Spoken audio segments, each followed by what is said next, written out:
Hello students. Previous classes pre-fertilization events fertilization എന്താണെന്നും നമ്മൾ മനസ്സിലാക്കി. ഇന്ന് നമ്മൾ പോസ്റ്റ് ഫെർട്ടിലൈസേഷൻ ഈവൻറ്റ്സ് എന്തെല്ലാം ആണെന്ന് മനസ്സിലാക്കാം. Events that take place after fertilization are post-fertilization events. എന്തൊക്കെയാണപ്പോൾ അത്? നമുക്കറിയാം, ഫെർട്ടിലൈസേഷനിൽ മെയിൽ ഗമറ്റും ഫീമെയിൽ ഗമറ്റും ഫ്യൂസ് ചെയ്തപ്പോൾ അതിൻ്റെ പ്രോഡക്റ്റായിട്ട് എന്തുണ്ടായി? Yes, A zygote. ഇപ്പോൾ ഫോർമേഷൻ ഓഫ് സൈഗോട്ട് ആണ് ഫസ്റ്റ് ഇവൻറ്റ്. സൈഗോട്ട് എന്ന് പറയുന്നത് സിംഗിൾ സെൽ ഡിപ്ലോയിഡ് സ്ട്രക്ചർ ആണെന്നും നിങ്ങൾക്ക് വ്യക്തമായി അറിയാം. ഈ സിംഗിൾ സെൽ ഡിപ്ലോയിഡ് ആയ സൈഗോട്ട് പിന്നീട് മൈറ്റോട്ടിക് ഡിവിഷൻ നടത്തി ഒരു മൾട്ടി സെല്ലുലർ ആയ എംബ്രിയോ ഫോം ചെയ്യും. But the next event is formation of an embryo from the zygote. The third event is formation of a new organism from the embryo. അപ്പോൾ fertilisation കഴിഞ്ഞാൽ ആദ്യം ഒരു zygote ഉണ്ടാവുന്നു, ആ സൈഗോട്ടിൽ നിന്നും എംബ്രിയോ ഉണ്ടാവുന്നു, ആ എംബ്രിയോയിൽ നിന്നും പിന്നെ ഒരു ഓർഗാനിസം ഉണ്ടാവുന്നു. സൈഗോട്ട് എന്താണെന്ന് നമുക്ക് നോക്കാം. നമുക്കറിയാം, സൈഗോട്ട് എല്ലാം സെക്ഷലി റീപ്രൊഡ്യൂസിങ് ഓർഗാനിസംസിൽ കാണുന്ന ഒരു സ്ട്രക്ചറാണ്. മെയിൽ ഗമറ്റും ഫീമെയിൽ ഗമറ്റും ഫ്യൂസ് ചെയ്ത് കഴിഞ്ഞാൽ ലൈഫ് തുടങ്ങുന്നത് ഒരു സിംഗിൾ സെൽ സൈഗോട്ടിൽ നിന്നുമാണ്. അപ്പം അതുകൊണ്ട് തന്നെ നമുക്ക് സൈഗോട്ടിനെ ഇങ്ങനെ പറയാം, that it ensures the continuity of species between organisms of one generation and the next generation. ഒരു തലമുറയിൽ നിന്നും മറ്റു തലമുറയെ കണക്ട് ചെയ്യുന്ന ഒരു കണക്റ്റിംഗ് ലിങ്കാണ് സൈഗോട്ട്. എക്സ്റ്റേണൽ ഫെർട്ടിലൈസേഷൻ നടത്തുന്ന ഓർഗാനിസമുകളിൽ സൈഗോട്ട് ഉണ്ടാവുന്ന എക്സ്റ്റേണൽ മീഡിയത്തിലായിരിക്കും. യൂഷ്വലി അത് വാട്ടർ ആയിരിക്കും. എന്നാൽ ഇന്റേണൽ ഫെർട്ടിലൈസേഷൻ നടത്തുന്ന ജീവികളിൽ സൈഗോട്ട് ഫോം ചെയ്യുന്നത് inside the body of the organism ആയിരിക്കും. ഏതൊക്കെ ഫാക്ടേഴ്സ് ആണ് ഒരു സൈഗോട്ടിനെ ഡെവലപ്മെന്റിനെ സ്വാധീനിക്കുന്നത്? ഒന്ന്, ഏത് എൻവയൺമെന്റിലാണോ ആ സൈഗോട്ട് എക്സ്പോസ് ചെയ്യപ്പെടുന്നതും, മറ്റൊന്ന് ആ ഓർഗാനിസമിൻ്റെ ലൈഫ് സൈക്കിളും. ഈ രണ്ട് ഫാക്ടേഴ്സ് ആണ് സൈഗോട്ടിൻ്റെ ഫെർദർ ഡെവലപ്മെന്റിനെ നിയന്ത്രിക്കുന്നത്. നമുക്ക് ഓർഗാനിസമിൻ്റെ ലൈഫ് സൈക്കിൾ ഒന്ന് നോക്കാം. ഇതൊക്കെ ഫസ്റ്റ് ഇയറിൽ നമ്മൾ പഠിച്ചിട്ടുള്ളതാണ്.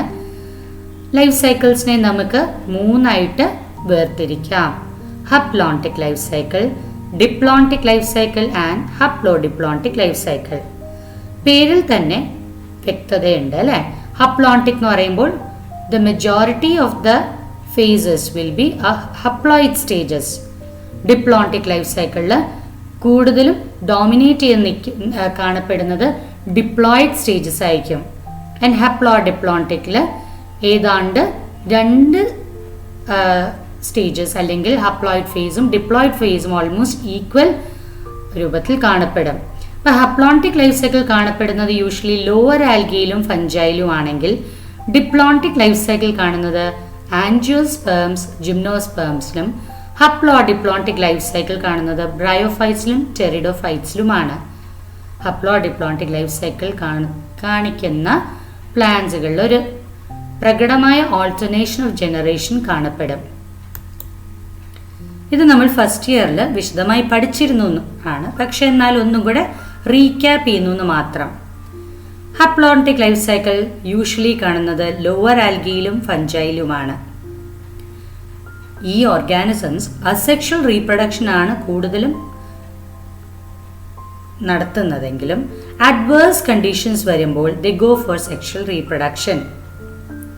ഈ അഡ്വേഴ്സ് കണ്ടീഷൻസ് വരുമ്പോഴത്തേക്കും സൈഗോട്ട് ഒരു തിക്ക് വാൾ അതിൻ്റെ ചുറ്റിനും സെക്രീറ്റ് ചെയ്യും. കാരണം വെച്ചാൽ algae and fungi usually moist കണ്ടീഷൻസിലാണ് ജീവിക്കാറ് അല്ലെങ്കിൽ വളരാറ്.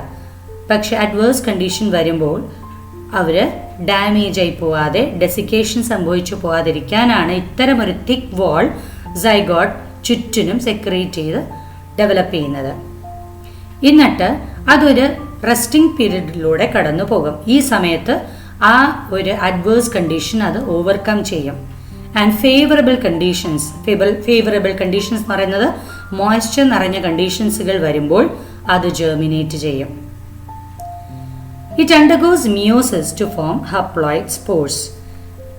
അപ്പോൾ ഈ ഹപ്ലോയിഡ് സ്പോർസ് പിന്നീട് ജെർമിനേറ്റ് ചെയ്ത് ഒരു പുതിയ ഹപ്ലോയിഡ് ഇൻഡിവിജ്വൽ രൂപപ്പെടും. നിങ്ങൾക്ക് ആ ലൈഫ് സൈക്കിളിലെ ചിത്രം നോക്കുമ്പോൾ തന്നെ അറിയാം, ഈ സൈക്കിളിൽ majority of the cycle stages are haploid stages. Zygote എന്ന് പറഞ്ഞ ഒരു സ്ട്രക്ചർ മാത്രമാണ് ഡിപ്ലോയിഡ് ആയിട്ട് കാണപ്പെടുന്നത്. ഇപ്പോൾ ഗമറ്റോഫൈറ്റിൽ ഗാമറ്റ് ബെയറിംഗ് ഓർഗൻസ് കാണും. അവർ ഗാമറ്റ്സ് ഫോം ചെയ്യും. യൂഷ്വലി നമുക്കറിയാം ലോവർ ആൽഗിയിലൊക്കെ ഐസോഗാമറ്റ്സ് ആണ് കാണപ്പെടുന്നത്. എന്നിട്ട് ഈ ഗാമറ്റ്സ് ഫ്യൂസ് ചെയ്യുന്നു, സിൻഗാമി എന്ന് പറയും. ഫ്യൂഷനോ ഫെർട്ടിലൈസേഷനോ മറ്റൊരു പേരാണ് സിൻഗാമി. എന്നിട്ട് അതിൽ നിന്നും ഡിപ്ലോയിഡ് ആയ സൈഗോട്ട് രൂപപ്പെടും. ഈ സൈഗോട്ടിൽ മിയോസിസ് നടന്നിട്ട് ഹപ്ലോയിഡ് ആയ സ്പോർസ് രൂപപ്പെട്ട് ഹപ്ലോയിഡ് സ്പോർസ് ജെർമിനേറ്റ് ചെയ്ത് ഒരു പുതിയ ഇൻഡിവിജ്വൽ രൂപപ്പെടുന്നു. ആ പുതിയ ഇൻഡിവിജ്വൽ ഹപ്ലോയിഡ് ആയിരിക്കും. യൂഷ്വലി കാണുന്നത് വോൾവോക്സ്, സ്പൈറോഗൈറ ഇങ്ങനെയുള്ള ലോവർ ആൽഗികളിലും ഫഞ്ചൈലുമാണ്. അടുത്തത് diplontic life cycle. Diplontic life cycle ചിത്രം നോക്കുമ്പോൾ തന്നെ നിങ്ങൾക്ക് വ്യക്തമാവും. അതിൽ ഡോമിനൻ്റ് എന്ന് പറഞ്ഞ ഫേസ് ഒരു യൂഷ്വലി ഡിപ്ലോയിഡ് സ്റ്റേജസ് ഉള്ള ഫേസസ് ആണ്. അതിൽ ഹപ്ലോയിഡ് സ്റ്റേജ് വളരെ കുറച്ച് മാത്രമേ കാണത്തുള്ളൂ. The zygote divides mitotically to produce a multicellular diploid individual or a sporophyte. നമുക്കറിയാം ഡിപ്ലോയിഡ് ആയ സൈഗോട്ട് മൈറ്റോസിസിൽ ഏർപ്പെട്ടിട്ട് മൾട്ടി സെല്ലുലർ ആയ ഡിപ്ലോയിഡ് ഇൻഡിവിജ്വൽ അല്ലെങ്കിൽ സ്പോറോഫൈറ്റ് രൂപപ്പെടുത്തും. ഈ സ്പോറോഫൈറ്റിലെ സെൽസ് പിന്നീട് മിയോസിസ് നടത്തി ഹപ്ലോയിഡ് ആയ ഗാമറ്റ്സുകൾ ഫോം ചെയ്യും. ഈ ഹപ്ലോയിഡ് ഗാമറ്റ്സ് വീണ്ടും ഡിവൈഡ് ചെയ്യും by mitosis in some yeast. And haploid phase predominant അല്ല ഇത്തരം ജീവികളിലെ. മൈറ്റോസിസ് നടക്കുന്നത് ഡിപ്ലോയിഡ് ഫേസിൽ മാത്രം. ഗാമറ്റ് ഉണ്ടാവാൻ വേണ്ടി മാത്രമാണ് മിയോസിസ് നടക്കുന്നത്. So gametes are the only cells which are haploid. ബാക്കി എല്ലാം സ്റ്റേജസ് ഡിപ്ലോയിഡ് ആണ്. ഇത് യൂഷ്വലി കാണുന്നത് ജിംനോസ്പേംസിലും പൂക്കുന്ന സസ്യങ്ങളായ ആൻജിയോസ്പേംസുകളിലുമാണ്. മൂന്നാമത്തെ ലൈഫ് സൈക്കിൾ ഹപ്ലോഡിപ്ലോണ്ടിക്. ചിത്രം നോക്കിയേ, ഇതിൽ ഹപ്ലോയിഡ് സ്റ്റേജസും ഡിപ്ലോയിഡ് സ്റ്റേജസും ഓൾമോസ്റ്റ് ഈക്വൽ ഡിസ്ട്രിബ്യൂഷനിൽ നമുക്ക് കാണാൻ കഴിയും. ഇത്തരം പ്ലാന്റ്സ് ഓൾട്ടർനേഷൻ ഓഫ് ജനറേഷൻ കാഴ്ചവെക്കും.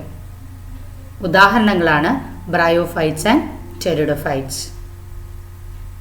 അതിൽ ഗെമറ്റോഫൈറ്റിക് സ്റ്റേജും ഉണ്ട്, സ്പോറോഫൈറ്റിക് സ്റ്റേജുകളും കാണപ്പെടും. ഗെമറ്റോഫൈറ്റിക് സ്റ്റേജ് മൾട്ടി സെല്ലുലർ ആൻഡ് ഹപ്ലോയിഡ് ആണെങ്കിൽ sporophytic stage multi cellular and diploid ആയിരിക്കും. ഇനി സൈഗോട്ട് ഫോം ചെയ്ത് കഴിഞ്ഞാൽ പിന്നെ ആ സൈഗോട്ട് മൈറ്റോട്ടിക് ഡിവിഷൻ നടത്തി നിരവധി സെൽസുകൾ ഫോം ചെയ്യും. ഈ സെൽസ് പിന്നീട് പല രീതിയിൽ ഡിഫറൻഷിയേറ്റ് ചെയ്യും, പല ധർമ്മങ്ങൾ നിർവഹിക്കാൻ വേണ്ടി. അങ്ങനെ ടിഷ്യൂസ്, ഓർഗൻ സിസ്റ്റംസ് ഒക്കെ ഫോം ചെയ്യും. അപ്പോൾ നമ്മൾ എന്ത് പറയും? അതൊരു എംബ്രിയോ ആയി മാറി എന്ന് പറയും, ഒരു മൾട്ടി സെല്ലുലർ എംബ്രിയോ. സൈഗോട്ടിൽ നിന്നും എംബ്രിയോ ഫോം ചെയ്യുന്ന പ്രോസസ്സിന് പറയുന്ന പേരാണ് embryogenesis. The formation or development of embryo from zygote. ഇനി നമുക്ക് ആനിമൽസിനെ അവർ എങ്ങനെയാണ് അവരുടെ എംബ്രിയോനെ ഡെവലപ്പ് ചെയ്യുന്നത് അതിൻ്റെ അടിസ്ഥാനത്തിൽ നമുക്കതിനെ ക്ലാസിഫൈ ചെയ്യാം രണ്ട് തരമായി: oviparous animals and viviparous animals. ഇതൊക്കെ പ്രീവിയസ് ക്ലാസ്സസിൽ നമ്മൾ കുറച്ചൊക്കെ പഠിച്ചിട്ടുള്ളതാണ്. എന്താണ് oviparous animals and viviparous animals? Oviparous ആനിമൽസിൽ എംബ്രിയോ ഡെവലപ്പ് ചെയ്യുന്നത് ഓർഗാനിസമിൻ്റെ ബോഡിയുടെ പുറത്താണ്. യൂഷ്വലി ഡെവലപ്മെൻറ്റ് നടക്കുന്ന എഗ്സിൻ്റെ ഉള്ളിലായിരിക്കും. അത്തരം ജീവികൾ മുട്ടയിടും, എന്നിട്ട് ആ മുട്ടയ്ക്കകത്താണ് എംബ്രിയോയുടെ ഡെവലപ്മെൻറ്റ് നടക്കുന്നത്. പക്ഷികളിലാണെങ്കിൽ അത്തരം എഗ്സിനെ പ്രൊട്ടക്റ്റ് ചെയ്യാൻ ഒരു ഹാർഡ് കാൽക്കേറിയസ് ഷെൽ കാണും. ഒരു പീരീഡ് ഓഫ് ഇൻക്യുബേഷൻ കഴിയുമ്പോൾ ഈ മുട്ട വിരിഞ്ഞ് അതിൽ നിന്നും യങ് വൺസ് പുറത്ത് വരും. പക്ഷെ ഇത്തരം കേസസുകളിൽ eggs are more vulnerable to attack by predators. നമുക്കറിയാം അല്ലേ, പക്ഷികൾ മുട്ടയിട്ട് കഴിയുമ്പോൾ പക്ഷിയുടെ കൂട്ടിൽ നിന്നും റെപ്റ്റൈൽസ്, പാമ്പൊക്കെ വന്നത് എടുക്കുന്നതൊക്കെ നമുക്ക് കണ്ടിട്ടുണ്ട്. പല വീഡിയോകളിലും ഒക്കെ നമ്മൾ കുട്ടിക്കാലത്തെ കഥകളിലും നമ്മൾ വായിച്ചിട്ടുണ്ട്. അല്ലെങ്കിൽ ചിലപ്പോൾ മുട്ട താഴെ വീണ് പൊട്ടാനും സാധ്യതയുണ്ട്. എന്നാൽ viviparous ആനിമൽസിൽ the embryo development takes place inside the body of the organism, the female organism. എന്നിട്ട് ജീവനുള്ള കുഞ്ഞുങ്ങൾ പ്രസവിക്കുകയാണ് ചെയ്യുന്നത്. അതുകൊണ്ട് തന്നെ ഇത്തരം ആനിമൽസിലെ സർവൈവൽ ചാൻസസ് കൂടുതലാണ്. കാരണം അത് ഒരു ലിവിങ് ബീയിങ്ങിൻ്റെ ബോഡിയുടെ ഉള്ളിൽ വെച്ചാണ് എംബ്രിയോ ഡെവലപ്മെൻറ്റ് നടക്കുന്നത്. അതുകൊണ്ട് സർവൈവൽ ചാൻസസ് ആർ മോർ. എന്താണ് വിവിപാരിയുടെ അഡ്വാൻറ്റേജസ്? ഒന്ന് നമ്മളിപ്പോൾ പറഞ്ഞു അല്ലേ, that is survival of the young ones is great. എന്തുകൊണ്ട്? Because there is proper embryonic care and protection. Young one പുറത്ത് വരുന്നത് ഫീമെയിൽ ഓർഗാനിസമിൻ്റെ ബോഡിയിൽ നിന്ന് ഒരു പെർട്ടിക്കുലർ സ്റ്റേജ് ഓഫ് ഗ്രോത്ത് കഴിയുമ്പോഴാണ്. അത്രയും നാൾ അത് ഫീമെയിൽ ബോഡിയുടെ ഉള്ളിൽ സുരക്ഷിതമായിട്ട് കാണപ്പെടും. ഇനി ഈ രണ്ട് ടേം അല്ലാതെ ഒരു വേറൊരു ടേമും നമ്മൾ കേട്ടിട്ടുണ്ട്, ഓവോ വിവിപാരസ്. ഓവോ വിവിപാരസ് ആനിമൽസ് എന്ന് പറയുമ്പോൾ വിവിപാരസ് ആനിമൽസ് പോലെ തന്നെ സിമിലർ ആണ്. അവിടെ ഇന്റേണൽ ഫെർട്ടിലൈസേഷൻ ആണ് നടക്കുന്നത്. കുഞ്ഞ് ജീവനോടെ പ്രസവിക്കുകയാണ് ചെയ്യുന്നത്. പക്ഷെ ഒരു വ്യത്യാസമുണ്ട്. വിവിപാരസ് ആനിമൽസിൽ കുഞ്ഞും മദറും തമ്മിൽ പ്ലാസെന്റൽ കണക്ഷൻ കാണപ്പെടും. ബട്ട് ഇവിടെ അതില്ല. There is no placental connection. അതുപോലെ തന്നെ അൺബോൺ യങ്ങിനെ നറിഷ് ചെയ്യുന്നത് എഗ് യോക്ക് വെച്ചാണ്. ഇത് യൂഷ്വലി കാണുന്നത് ഷാർക്സിലും ചില ഇനം സ്നേക്സുകളിലും. ഇനി ചില പ്ലാന്റ്സും വിവിപാരി എക്സിബിറ്റ് ചെയ്യാറുണ്ട്. വിവിപാരി പ്ലാന്റ്സിൽ നമ്മൾ എപ്പോഴാണ് നടന്നു എന്ന് പറയുന്നത്? When seeds or embryos begin to develop before they detach from the parent plant. Parent plant detach ചെയ്യുന്നതിന് മുന്നേ സീഡ്സോ എംബ്രിയോസോ ഡെവലപ്പ് ചെയ്യുന്നുണ്ട്. ഇത് യൂഷ്വലി കാണുന്നത് മാംഗ്രൂവ്സിലാണ്. നിങ്ങൾക്ക് മാംഗ്രൂവ്സ് എന്താണെന്നറിയാം അല്ലേ? കണ്ടൽക്കാടുകൾ. അപ്പോൾ ഈ മാംഗ്രൂവ്സിൻ്റെ ഒരു ഹൈലൈറ്റ് ചിത്രം അല്ലെങ്കിൽ ഒരു എക്സ്പാൻഡഡ് ചിത്രമാണ് ഇവിടെ കാണിച്ചിരിക്കുന്നത്. ഇതിൽ നിങ്ങൾക്ക് കാണാം എംബ്രിയോ ഡെവലപ്പ് ചെയ്തേക്കുന്നു while it is still attached to the parent plant. Hypocotyl extend ചെയ്ത് നിങ്ങൾക്ക് കാണാം. എന്നിട്ട് ലേറ്റർ ഓൺ അത് ഡിറ്റാച്ച് ചെയ്ത് അത് മണ്ണിലേക്ക് വീഴുമ്പോൾ അവിടെ നിന്നൊരു പുതിയ മാംഗ്രൂവ് പ്ലാന്റ് ഡെവലപ്പ് ചെയ്യുന്നു. അപ്പോൾ അതിൻ്റെ development, embryo development starts when it is still attached to the parent plant. മാംഗ്രൂവ്സിൻ്റെ പ്രത്യേകത എന്താണ്? നിങ്ങൾ കേട്ടിട്ടുണ്ട്, പല മാഗസിനുകളിലൊക്കെ നിങ്ങൾ വായിച്ചിട്ടുമുണ്ട്. യെസ്, സുനാമി തടയാൻ ഒരു പരിധിവരെ മാംഗ്രൂവ്സിന് സാധിക്കും. അതേപോലെ വിവിപാരി എക്സിബിറ്റ് ചെയ്യുന്ന മറ്റൊരു പ്ലാന്റാണ് അഗാവെ. അഗാവയിലും നിങ്ങൾക്ക് നോക്കുമ്പോൾ സീഡ്സ് ഓർ എംബ്രിയോസ് ഡെവലപ്പ് ചെയ്യുന്നത് while it is still attached to the parent plant. ആ ചിത്രത്തിൽ നിങ്ങൾക്ക് വ്യക്തമായിട്ട് കാണാം. അപ്പോൾ ഇപ്പോൾ വിവിപാരി എക്സിബിറ്റ് ചെയ്യുന്ന പ്ലാന്റ്സ് നമ്മൾ പഠിച്ചു. മാംഗ്രൂവ്സിലുണ്ട്, അതേപോലെ അഗാവയിലും ഉണ്ട്. ഇനി ഒരു പൂവിൽ നടക്കുന്ന പോസ്റ്റ് ഫെർട്ടിലൈസേഷൻ ഈവൻറ്റ്സ് ഏതെല്ലാമാണെന്ന് നമുക്ക് ഒന്ന് പരിചയപ്പെടാം.